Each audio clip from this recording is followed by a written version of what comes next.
Les drames familiaux, tout le monde peut y être confronté malheureusement.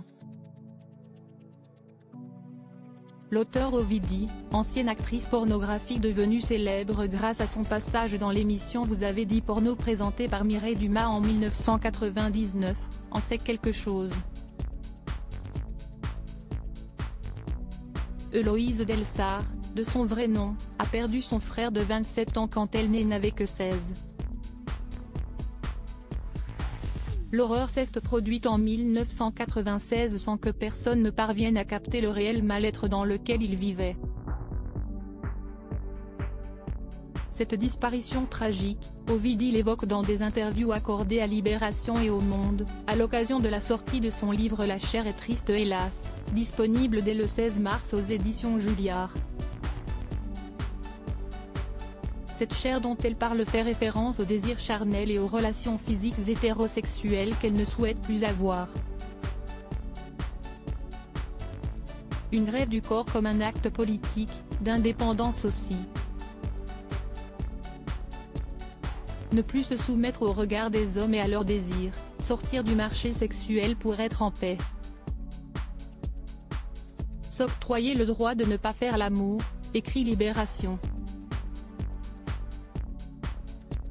Ce choix, pris il y a 4 ans, aurait en réalité démarré plus tôt selon les dires de la principale intéressée. J'ai pris conscience bien après coup que ma grève avait débuté un 25 septembre, date anniversaire du suicide de mon frère, en 1996.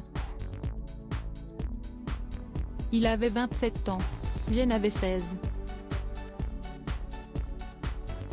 Il s'est taillé les veines à la suite d'un chagrin d'amour, déclare-t-elle au Monde. Comme elle le précise dans Libération, son aîné est mort d'amour, les poignets tailladés dans une bassine, il s'était rendu compte que son union n'était pas un amour réciproque.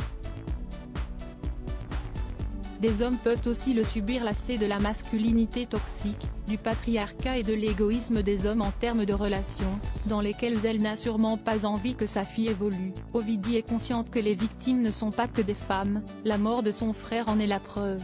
On donne son cul contre du capital, une particule, un titre de séjour comme ce fut le cas pour le mariage de mon frère. Si est rarement gratuit. Cet échange, dont les femmes sont les premières victimes, des hommes peuvent aussi le subir. Au Monde, Ovidie raconte que cette grève des relations charnelles est une conséquence de ce suicide. J'ai fait de mon corps le mausolée de mon frère. Depuis sa mort, je vis pour lui et moi à la fois.